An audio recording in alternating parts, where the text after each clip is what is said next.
All right, everyone.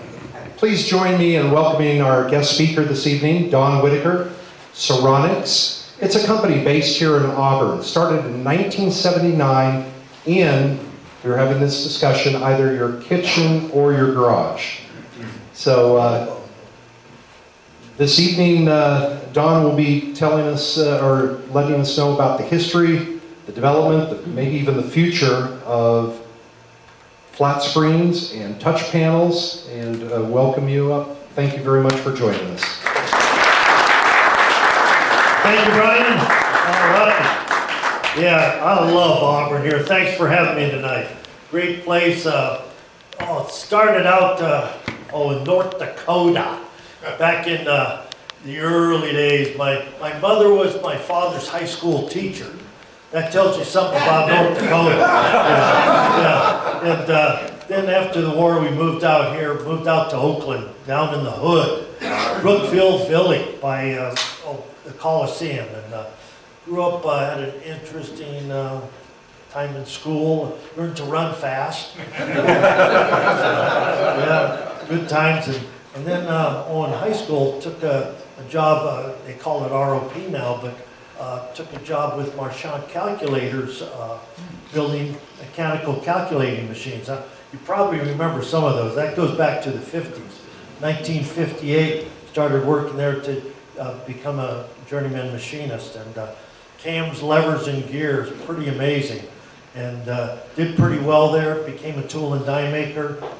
And things were going well, so married my sweetheart about 1963, bought our first house. And things were going great, and they closed the plant.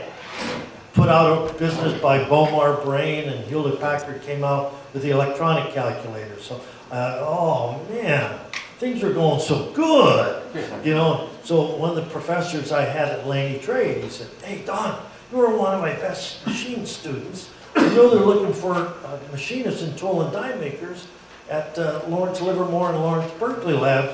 They're doing a top secret project." So, and he was a retired rear admiral, so he recommended me for the job. I went out there and they hired me on the spot. So now I'm building a nuclear ramjet engine. That was kind of cool. So I spent 5 years building nuclear ramjets, built about 6 engines, set them off at the Nevada test site in Los Alamos, New Mexico. That was our answer before we had ICBMs. We had these nuclear ramjets that were flying around. Project Pluto, you can look it up, kind of an interesting project. Ramjet, we'd started with J2 rockets, have to get up to about a little over 100 miles an hour before you pulled the control rods and activated the reactor, and away it went. You know, fly Mach 2, Mach 3 for up to 9 months without refueling. It's like a nuclear aircraft carrier or a submarine. And I think that, I'm 90% sure, that's 2 months ago, there was this big nuclear incident in Russia. I'm almost sure they were trying to copy a nuclear ramjet engine and it blew up. They probably didn't get it going fast enough, energized the control rods. Well, now you have a nuclear reactor that went, you know, ballistic. And it blew up, and they shut all down their nuclear detection because it spread over quite a wide range. So did that for a while, and after the nuclear ramjets, there was a position on the UC Berkeley campus for someone in charge of all the mechanical experiments and experiments run by the federal government. So I went in and was in charge of all the mechanical, and doing pretty good at that. Having more fun. I worked for about 34 professors and graduate students, and then the guy in charge of electronics retired. He said, "Don, can you do electronics?" I said, "Oh, sure, I can do electronics." I had no idea what electronics was. You know, well, you know, so I took over all the electronic programs too, and a budget of about $12 million back then. Crazy stuff in government, and I was allowed. I knew all the professors, so I got to go to Echeverry Hall and take some courses in electronics and physics at Latimer Hall, and I knew all the professors, and I got real good on the budget, so I always had money left over. So in government, you got to spend it or you lose it, you know. So at the end of the year, I'd buy 4 or 5 55-gallon drums of 190 proof alcohol, and I'd provide all the parties for the entire campus. I was real popular, you know? And then I still have money left over and I'd buy paint, and we'd go out and we'd paint the campus because the campus had all these people working for them, but they had no money. Well, I had the money, but no people. So, you know, I just would give them anything. They could buy things out of the Government Services Administration catalog. In exchange, I'd pay them $20 an hour for their work.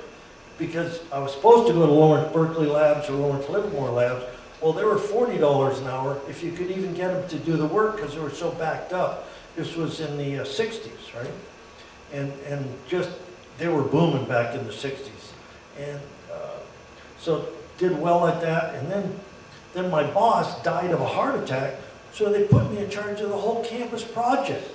And I've never gone to college. I don't, you know, I went to Laney Trade alone. All of a sudden, I'm in charge of all the research projects that the federal government's putting on at UC Berkeley campus, Lawrence Livermore Labs, building nuclear reactors, you know, cyclotrons, the Bevatron, the hydrogen bubble chamber. Just interesting stuff. And everyone thought I had my doctorate or master's degree, you know. But what happened, I could only advance to about a G5 with no education. So one of the experiments we did was a silicon lithium drifted detector. And you could do quantitative and qualitative elemental material analysis, both down to parts per billion, every element from carbon, element number 8 up on the periodic chart, utilizing X-ray fluorescence and non-destructive analysis in about 30 seconds. So we did medical, we were sole source for NASA. They're still using that to analyze when they go to Mars and the moon. They analyze the rocks utilizing the silicon lithium detectors. And that company did real well. If you were in electronics in the 70s, you were on a rocket ride. If you were just doing it half good, and a company called Kevex we had in Silicon Valley, and just did phenomenal. Had Glenn Seaborg as our CEO. We gave him some stock, and he was retired as the Atomic Energy Commission chairman. That kind of helped our credibility. And company went up, we developed X-ray tubes, did quantitative and qualitative analysis machines, electronics, and part of that, that's where I kind of got into video.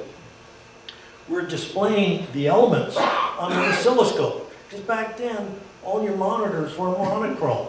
Well, we had a little oscilloscope we'd show the different elements on, and then you'd put a Polaroid camera over it and take a picture of it, and then you'd mark the different elements, you know, on your report. Well, I said, come on. So I took a Sony Trinitron, and with an engineering buddy of mine, we cut up the back of the Trinitron CRT, right? Cut it up, rewired it, took it out of NTSC, which is a modulated video that's interlaced 30 times a second. And you can't use that for a static image because it'll flicker so bad. So we made it into a composite monitor, and that was about 1976. And so we had this 13-inch Sonys and 19-inch displaying all the different elements in different colors. And that helped the company grow and just did great. And then I had 3 partners in that business, and we had a company, Perkin-Elmer. We went public, and stock did well, and then Perkin-Elmer wanted to buy us, and I didn't really want to sell out, but my partners really did, and they, after a couple months of talking and more money, I thought, well, I could probably retire, take a little break, because, you know, starting companies, you put in a lot of hours, spend some time with my family. So sold out, that was 1978, and sold out and moved up to Auburn. Got a place at Squaw Valley, got into snow skiing and water skiing. We did some competitive water skiing and snow traveling, spent some time with a family. And then my wife said, you know, Don, you're just too active. You better go back to work or we aren't going to make it. And I said, really? I thought you liked me working on your kitchen table. She said, no, that's for my tea. You're taking over the house. you know, we were down in Barstow, California for the Western United States water ski championships. And my daughter skied, and one of them came in second. She was in the 16-year-old. And then after the ski tournament, we went to Las Vegas. And the guy was just coming out with video poker. This is early '79. So he's coming out with that, and we were seeing at Bally's, and he's got the video poker machines in Bally's. Well, they were monochrome, using a monochrome television set, you know. And I said, wow, that's kind of a neat thing, you know.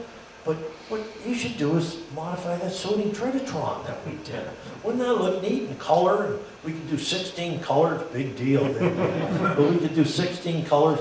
One of the colors came out to be baby yellow. But I don't know. You know, so we, you know, I got the name off the side of the machine. The guy was Logan Pease down in Vegas, and went to his company. He said, hey, you know, I really think you got a winner here on your video poker. But, you know, wouldn't it be better in color? He said, oh, you betcha, I'd love to have it in color. He said, well, we've been modifying Sony Trinitrons, and I get you going on that to get you started. But a better thing is, we'll make a composite video monitor for you and save you $100 and be consistent and a little better quality. The Sonys would change models all the time, and sometimes, you know, you'd have trouble getting them, so all of the above. So we started out, we were modifying Sony Trinitrons for them, throwing the cabinets away and the tuners, you know, cutting up printed circuit boards, rewiring, and that got video poker going in, 1979. We came out, it took us about 4 months to get that going. And then we had been developing our own composite color monitor at Kevex, and when Perk and Elmer bought it, they didn't want the design. They said no one will ever use color. Why would anyone ever want color? And so we kept the designs. Well, we finished it up, and we got into production in mid-1980 on it. And for the video poker, which was starting to take off now. And then there was another company in Reno, Zircoma, that developed the video slot machine. And they were modifying a Motorola television, because they saw we were modifying the Sony Trinitron, they were modifying the Motorola, but it was trickier to modify the Motorola, and they were having some issues, so I proposed our new composite video monitor. They said, oh, you betcha, here's an order for 4,000, how soon can you deliver? So now we're building units in my garage and house, right? So it's time, so we moved in down in Loxley by the Auburn Airport, got the first facility, started with 3,000 square feet out front, and eventually took over 40,000 square feet there, you know, and it got that going. Then it's probably 1984, I think it was. We were down at the Las Vegas show. You know, companies came to me and they really liked the video monitors. And one of them was a crew from IBM. And IBM was developing the personal computer. This is 1984, it's when they were starting in Boca Raton. And it was a neat group of guys, they were all geeks down there, short sleeves, not IBM at all. And they were developing the personal computer, and they were interested in just discussing about having a color monitor, because IBM felt no one will ever use a color monitor. You know, because all the IBM monitors were monochrome. You could get maybe amber, phosphorus if you wanted, or green, but monochrome, single. And I said, well, you know, color I think is going to have a place. It's sure taken over the gaming market. And I know you guys, you're developing this personal computer with NTSC, which is the modulated video for kids' games, so they can run this on their personal TV and run games. So I said, you've got RGB inside your chip. Give me 3 leads coming out, and now we can do RGB and do the composite video with a static image, and rather than modulate it, with the modulation, it was 640 by 480, so we took half of that, 320 by 240, at 60 hertz, so you didn't get the flicker. And they said, well, no one's ever going to use color. I said, well, hey, it's going to cost you 5 cents to give me 3 leads. And that's CGA. And that started about 1985. And then, of course, VGA. And who buys a monochrome monitor anymore, right? You know, hello. And these were the smart guys at IBM. But that started that. Then we, this would be, about this might have been late 80s. Company in Michigan came to us and said, gee, you know, we want to develop a lottery machine, but in Michigan, we don't have gambling. So, well, sure. We don't have gambling, but we have lottery, you know, okay? It can't look like a gambling machine. It's got to look something totally different. So we thought, well, and it can't have any buttons, and it can't have a handle. So I thought, well, why don't you try touch?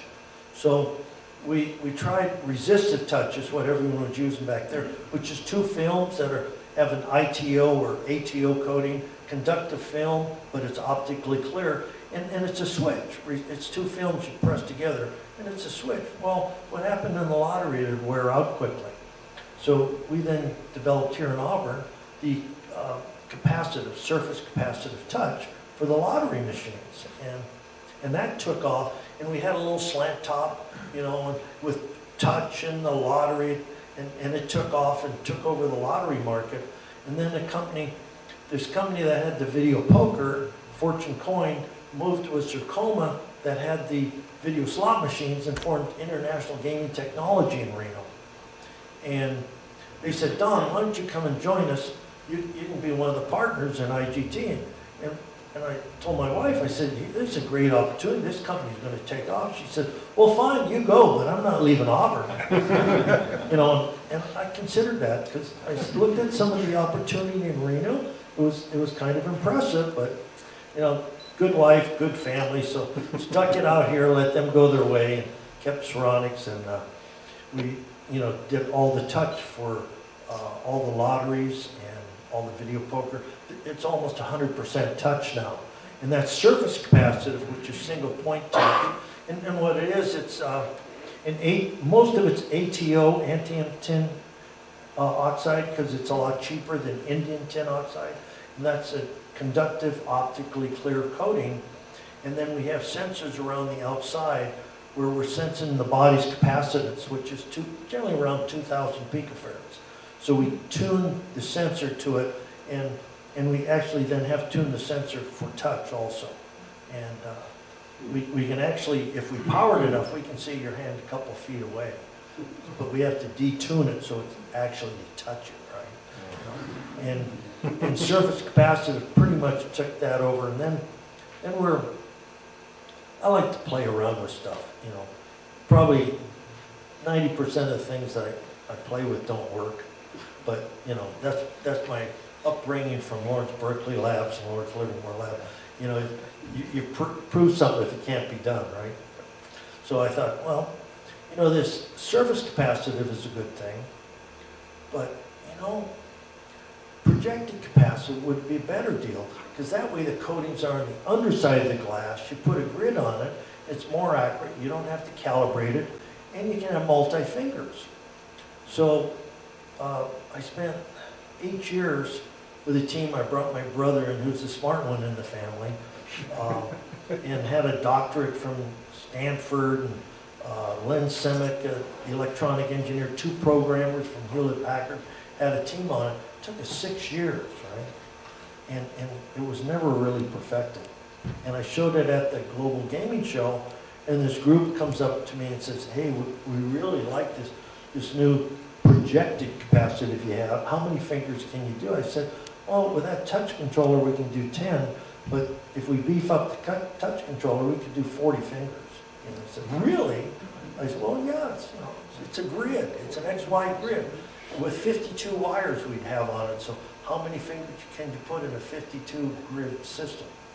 Probably 52.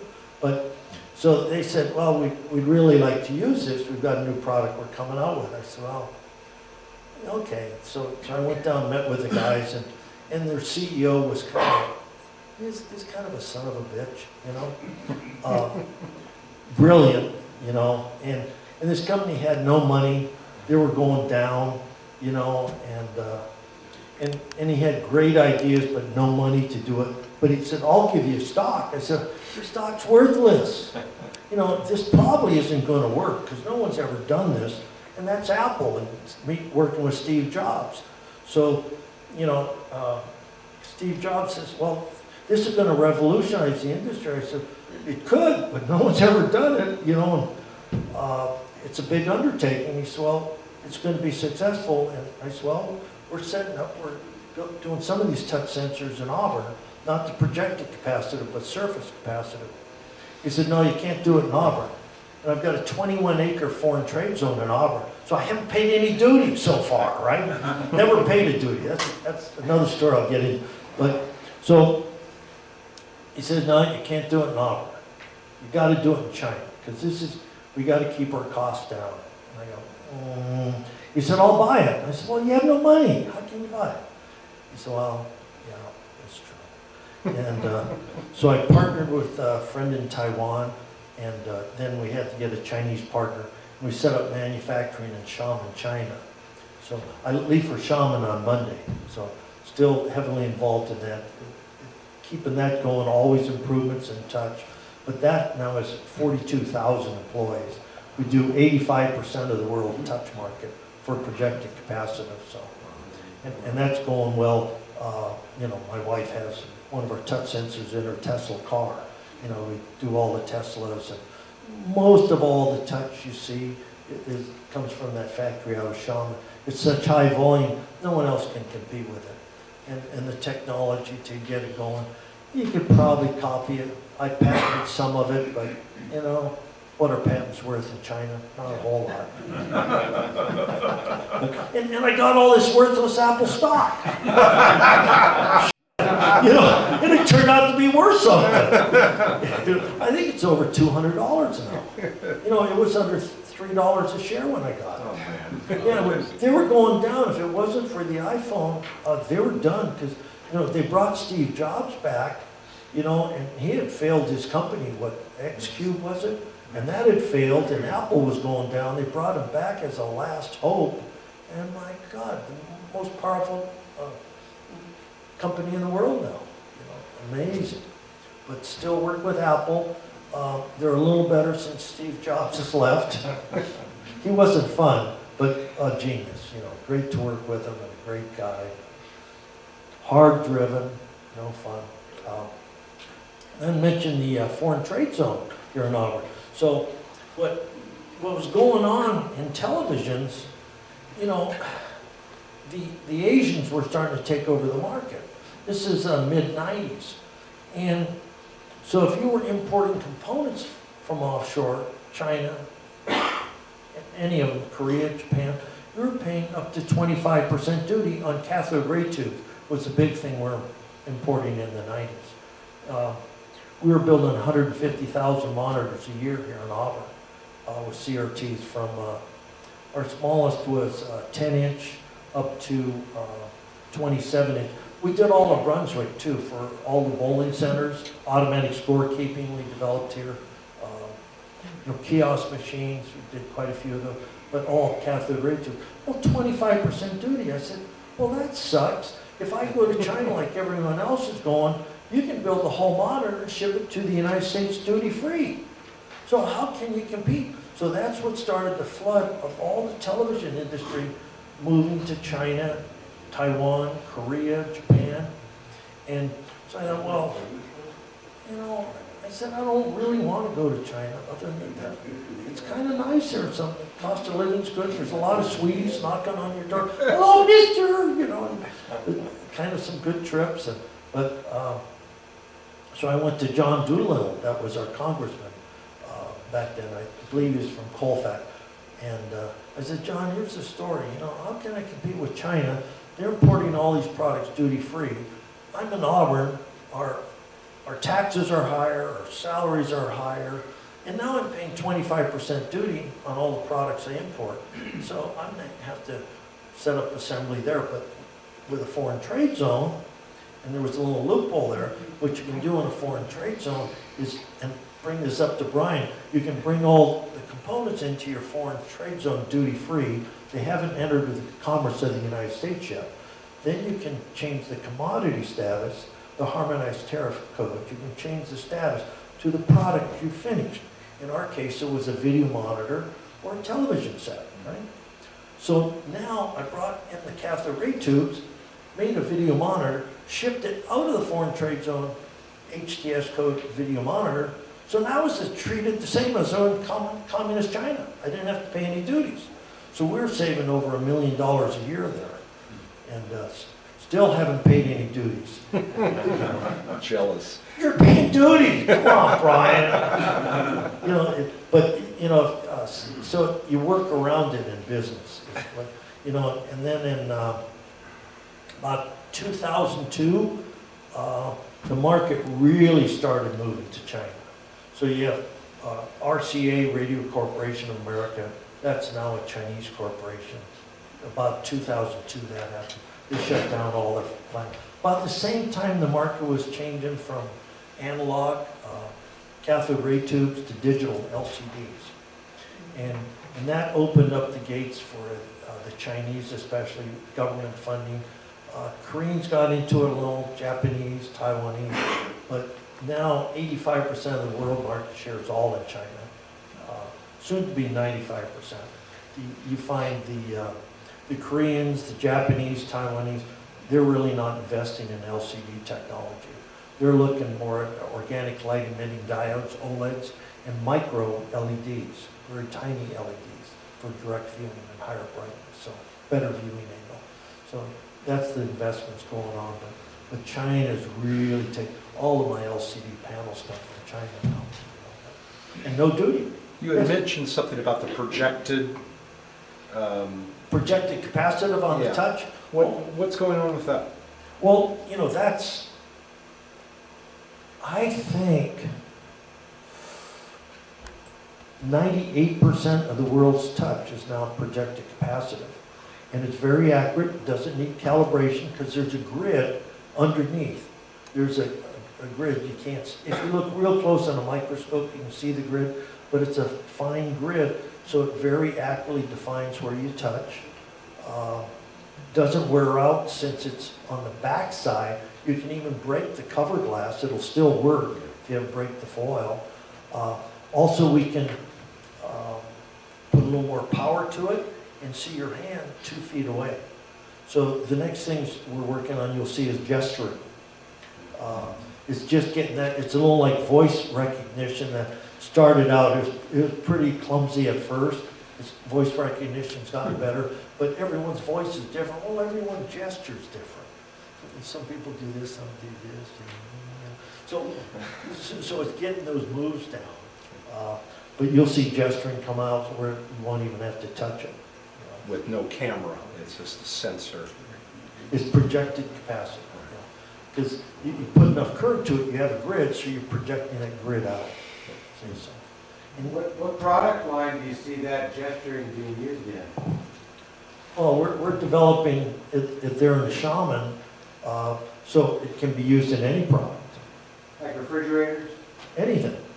Refrigerator, appliances, yes, sir. Just today, I saw an ad on TV before I came up here for one of these little Google things, hello Google, in your living room. Yeah. And they were making a big deal out of the fact that if your hands were greasy, you could just go like this and it would stop the playback, and then you could do it again and turn it on. So it's there today. It's there. The technology's there.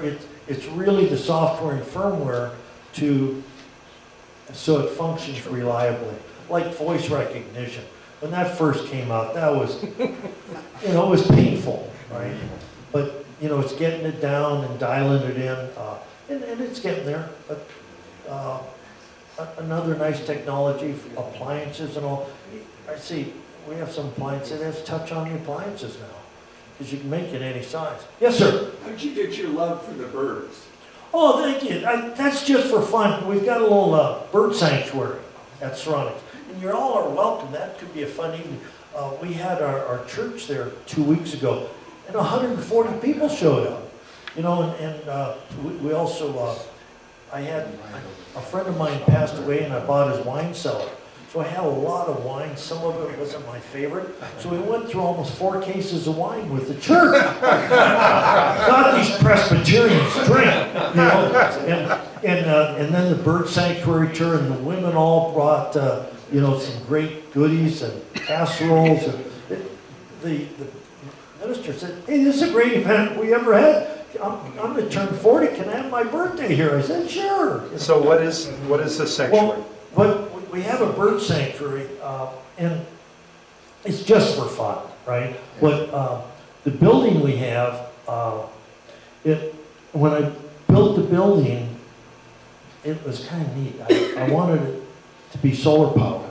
So when we finished it, we had 0.5 megawatt of power, of solar power, 2,480 panels.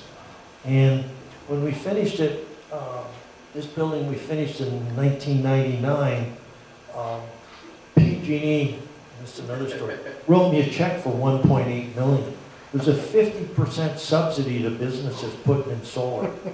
They were spending their money on this alternative energy rather than upgrading their equipment. Thank you. I'm a typical example. Thank you very much. 1.8 million.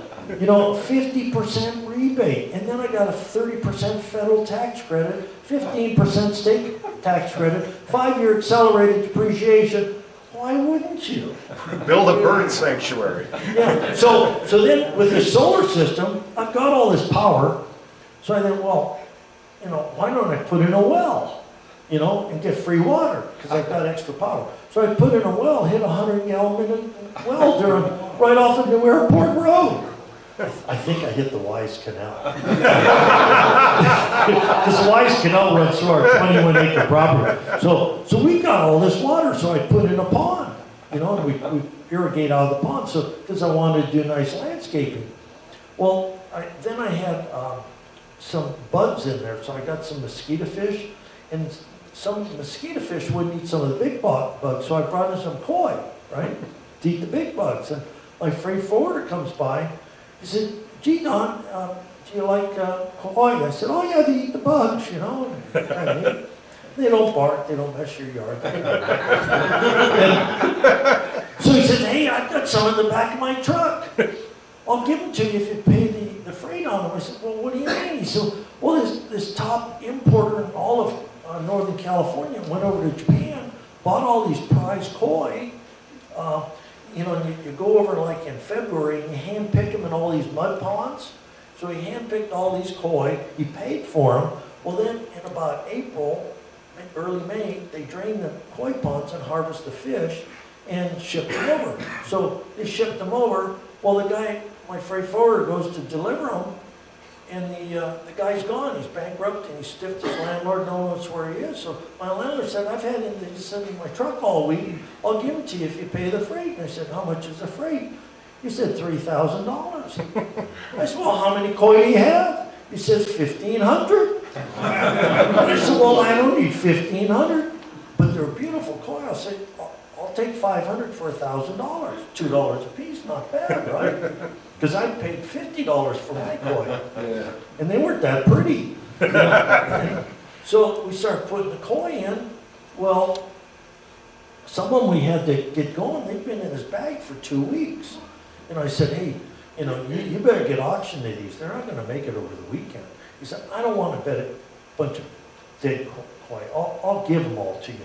Could you give me a little extra? I said, they're beautiful, I'll give you $1,500. So I got 1,500 koi at for $1 a piece. So now we've got koi ponds out front. I put up a fountain so it's aerating, right? Well, then I went with Doug Van Hout, my neighbor across the street. He's the was Reagan's White House artist for 8 years. So we went to Africa. Well, in Africa, you have all these guinea fowl running around. They're the African chicken.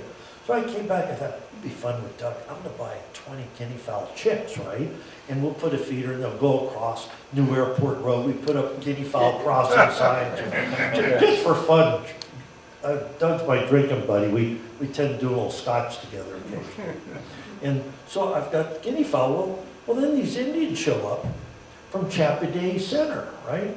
And they show up and there's 6 Indians, and they said, gee, you know, we've been admiring your beautiful spot with your koi ponds and your guinea fowl. We've been raising, shame on me, the national bird of India. Come to me. Got it, peacocks, the senior moment. So they've been raising peacocks, and they said, you know, the county's just merged the county health center with Chappaqua, and they're enlarging it, but the health director says we can't have our peacocks in here anymore. Could we bring the peacocks up here? You know, and then can we come and visit them? I was like, sure. You know, so here comes all these Indians in pickup trucks with 2 of these peacocks in the front seat. You know, and there are 14 peacocks. I thought maybe they had 2 or 3. Well, there's 14 peacocks. Well, we got 21 acres. So now there's peacocks all over the Auburn Industrial Park. And I just tell people, if you don't want them there, don't feed them, because we go through 20,000 pounds of food we go through a year between the koi and all the birds. So now we've got peacocks. So then I'm reading the Auburn Journal one morning, and here's a picture on the front of this crowned crane, gorgeous bird, national bird of Tanzania. Well, this Animals Integrated, it's called, out at the Auburn Country Club. He was raising exotic birds. Well, he was violating the CCNRs. So this article was there, he went to court, and the association sued him, and he had to get rid of his birds. And his name was Gary, so I got his number and called him. I said, hey, Gary, that's a beautiful bird. You know, I kind of have a bird sanctuary going here. You know, maybe I can make an arrangement with you where, you know, we'll keep your birds for you, and you can have the offspring and sell the offspring, and we can trade, and, you know, and I'll give you some money for them. He said, oh, wow, that'd be great, Don, because I got to get rid of these, and I got a lot of birds. So we moved all the birds to our bird sanctuary, and that's how it started. So we have crown cranes, we have whooper cranes, we have cranes, you know, we just had Stanley cranes, they're about that big. And then we have all of the swans in the world except for one. You come in, the swans will wrap their neck around you, give you hugs, kind of cool. So we bring, I'll charter school buses and bring kids in. We'll give tours through the factory and through engineering. We have 3D printers and stuff like that. We'll show all the kids and take them to shipping and receiving, manufacturing. We have all these production lines building television sets, right? And then do the bird sanctuary.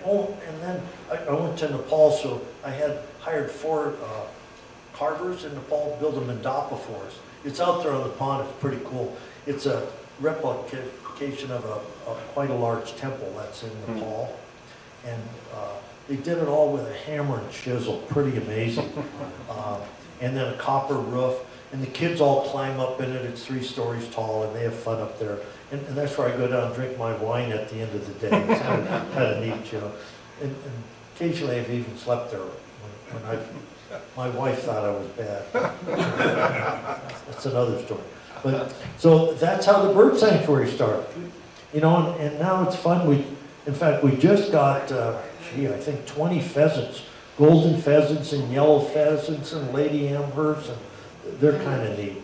So those are out there. Oh, along with 3 rheas, and rheas are miniature ostrich. They only get about 4 feet tall, but they're still babies, so they're probably 2 feet. The question, can they use the touch screens No, I haven't taught them yet. to feed themselves or something? Now all the feeders operate off of solar. So there's a battery, drives the motor, and we have, I think, 8, 10 feeders throughout the property to feed the birds. And then we got to get a lot of freeloaders. You come in the morning, there's 300 birds on the pond. You know, and they're freeloaders. They fly in from all over. It's like we're part of the flyway, you know. They stop there. The movie. Am I good? I got to move? The movie. We're moving? The movie. Oh, we're doing the movie. Do the movie. Yeah, this just shows you what Ceronix does a little, you know. Still have the It's- turtle? Oh, we have tortoises, yeah. We're right there on New Airport Road. You know, it's kind of a neat facility. You know, there's a little, we have a half-mile par exercise course on the property. That's part of it with luncheon areas. You know, How many employees do you have in Auburn now? currently just 17. Because I'll explain my business plan after this. It changed, right? The good news, I went from about 10% gross profit margins to now 41. You like that? Yeah, warehouse. This is the negative side of the business. How'd you come up with the name, Don? Ceronix. That's a company I had with 3 professors at UC Berkeley building quadrupole focusing magnets. And Ceronix, CERONICS, stands for the electrostatic magnetic deflection of a charged particle beam. And we're building these magnets to tighten up the beam on accelerators, like SLAC, all the accelerators, cyclotrons, bevatrons. And we had a booming business, but then this is when Kevex came up at the same time. And the professors didn't want to leave UC Berkeley. They said, oh, we love this, the extra money's been great, but we're not going to leave our tenure. And I was looking to get into industry and have a career, because my career was kind of at a dead end with the university, with no degree, no college at all. I don't have a single college credit. So.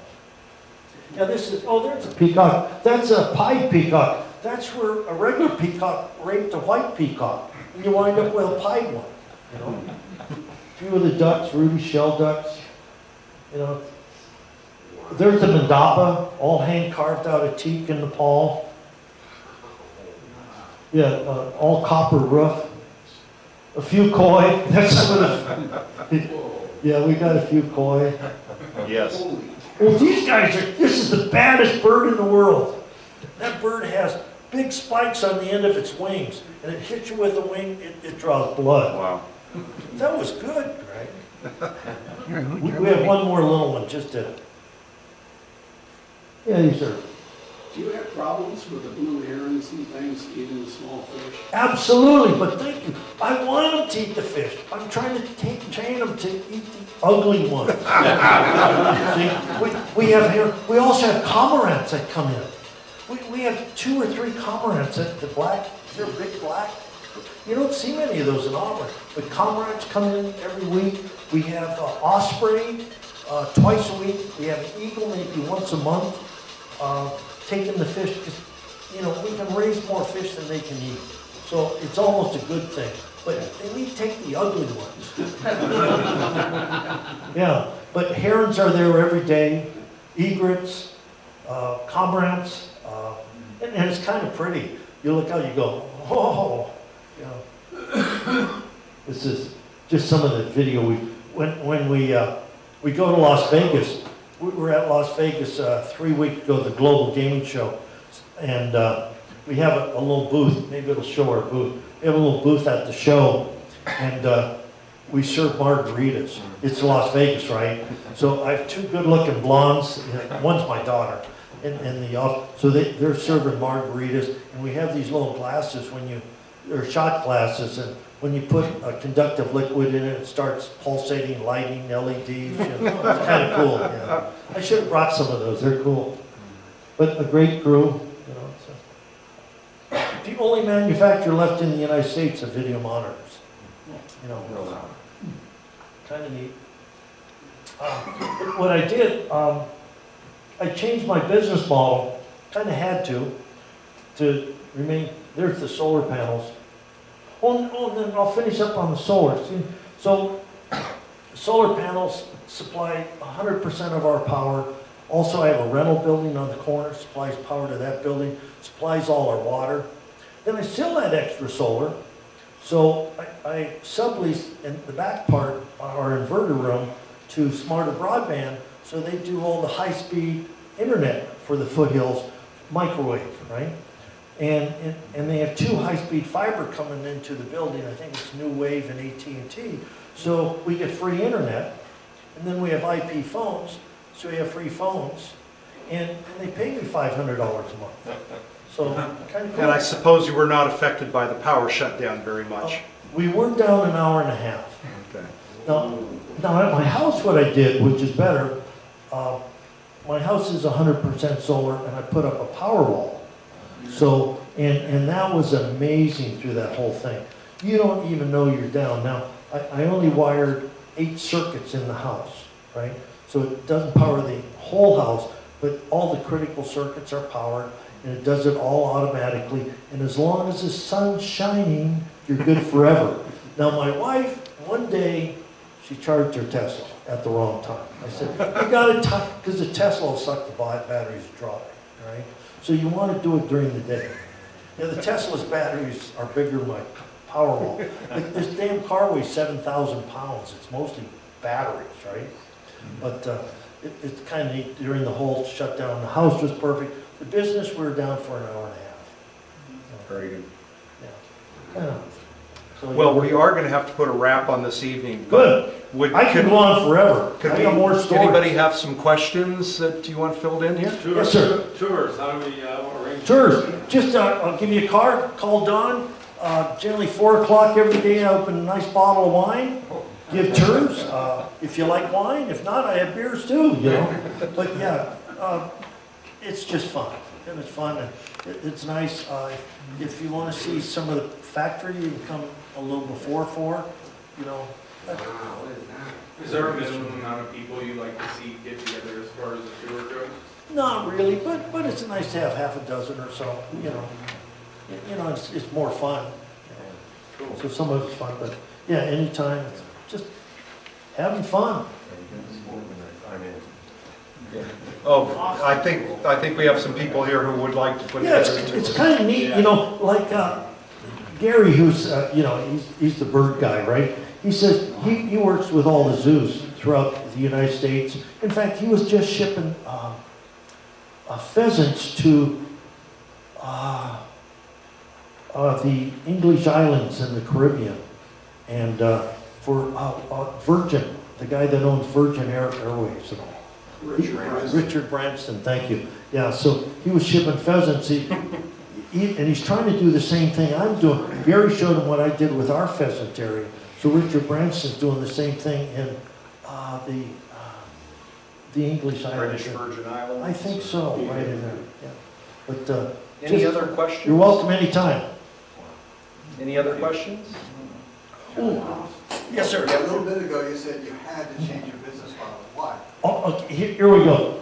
It's kind of a neat, this is what you got to do in business or you're going to be gone, right? So 2002, Chinese, Koreans, Japanese, especially Chinese, they're taking over the entire video market. My competitors all started lowering their prices, right? Well, how low can you go, right? I said, I'm not going to do that. You know, I'm not going to lower my prices. I'm going to raise my prices. So I changed my business model from having 105 employees, building 150,000 monitors a year with 10% profit margins. I changed my business model to, the Chinese business model is a good one, and you're going to lose at this. You can't beat it. High volume, low cost, okay quality, 1 and 2 years warranty. But one way they achieve low cost, they do a just-in-time or a Kanban inventory system. So when you order a monitor, they go out and they have to order the parts. That takes 3 or 4 weeks. Then they build it a couple weeks. So there's 6 to 8 weeks lead time. Generally it winds up being 3 months. So the Ceronix business model, I thought, I'm going to do the opposite. I'm going to, if you put your order in before 10 in the morning, I'm going to deliver same day, maximum 3-day lead time, 565 different products now. I'm going to tool it all up. I'm going to be $50 to $100 more per monitor, but it's service. And to do that, though, I'm carrying a large inventory of raw material. So there's some risk involved because it can go obsolete in the techie business. So if you're a Thunder Valley casino, you're earning $415 a day average per machine. Well, you don't want to be down 6 to 8 weeks. You want it right now. What's $100? That's nothing. You make that up in 5 hours. So we have 100% of the replacement market and very little left of the OEM market. I don't even bid on it because we're not going to be competitive. But the replacement market and service and quality, also if you, like we do Bitcoin, they do all the kiosks for Bitcoin, right?